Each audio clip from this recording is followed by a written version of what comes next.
उन्हाळा सुरू झाला की प्रत्येकाच्या जेवणामध्ये काकडीचा समावेश होतो, पण बऱ्याच लोकांना काकडी खाल्ल्यानंतर त्यांचं म्हणणं असतं की खोकला होतो किंवा सर्दी होते, त्याच्यामुळे ते काकडी खाणं टाळतात. पण आज आपण मस्त अशी खमंग काकडी बनवणार आहोत. तर अशा पद्धतीने जर तुम्ही काकडी खाल्ली तर तुम्हाला ती कधीच बाधणार नाही. तर छान अशी काकडीची सालं काढून घ्यायची आहे आणि काकडी खाऊन बघायची आहे कडू आहे का.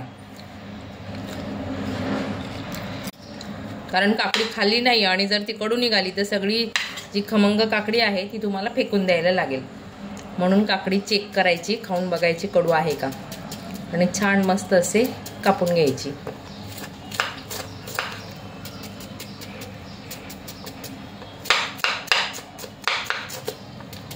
पटपट होते अशा पद्धतीने कापल्यावर, बारीकही होते आणि छान बघा. आणि छान काकडी कापून घेतलेली आहे. मस्त कापलेली काकडी एका बाउलमध्ये काढून घेऊया.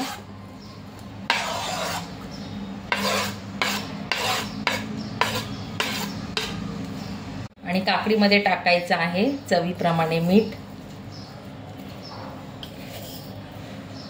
चवीप्रमाणे साखर, कोथिंबीर आणि खमंग भाजलेला शेंगदाण्याचा कूट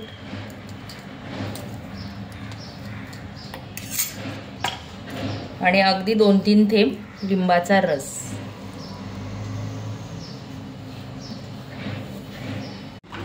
आणि आपण खमंग काकडी आहे तिला छान फोडणी द्यायची आहे तुपाची. मस्त 1 चमचा तूप घालून घ्यायचं आहे कढईमध्ये. याच्यामध्ये टाकायचं आहे जिरे. आणि ही जी खमंग काकडी आहे तुम्ही उपवासालाही खाऊ शकता. ज्यावेळेला साबुदाण्याची खिचडी करता त्यावेळेला तुम्ही ही उपवासासाठी खिचडी बरोबर खाऊ शकता. आणि मिरच्या,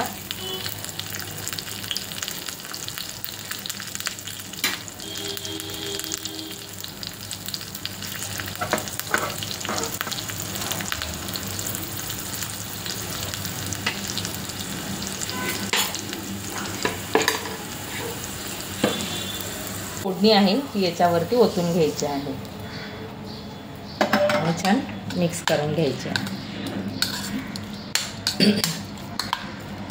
आणि मस्त अशी तयार झालेली आहे आपली खमंग काकडी.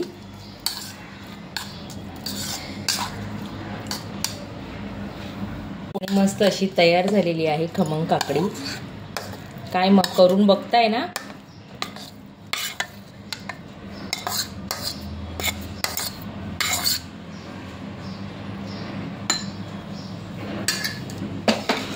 तर तयार झालेली आहे मस्त अशी खमंग काकडी. तर नक्कीच करून बघा आणि हा व्हिडिओ तुम्हाला कसा वाटला कमेंटमध्ये नक्की सांगा.